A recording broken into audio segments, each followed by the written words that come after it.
కా కా గుడిస్తే కాకి దీర్ఘం ఇస్తే కా గుడిస్తే కి, గుళ్ళో దీర్ఘం ఇస్తే కి అని.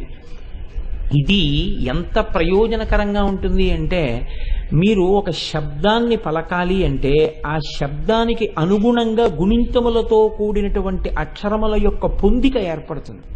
ఇది మీకు ఇతర చోట్ల కనపడదు. B U S bus, B U S H bush. B U S bush అనొచ్చా అండి అంటే అనకూడదు. బియుఎస్ బస్ అనాలి, బియుఎస్హెచ్ బుష్ అనాలి. ఇక్కడ బుష్ అయితే యు, అక్కడ ఆ ఎలా పలికింది అని మీరు అడిగారు అనుకోండి, దానికి గుణితాలు ఉండవు. అందుకే అది ఆ భాషకి సమగ్రత ఉండదు. శబ్దమును ఉచ్చరించుట యందు సమగ్రతతో కూడినటువంటి స్థితిని పొంది ఉండదు. ధర్మము అన్న మాటకి ఇంగ్లీష్లో మీరు ఖచ్చితమైనటువంటి అనువాదాన్ని చూపించలేరు.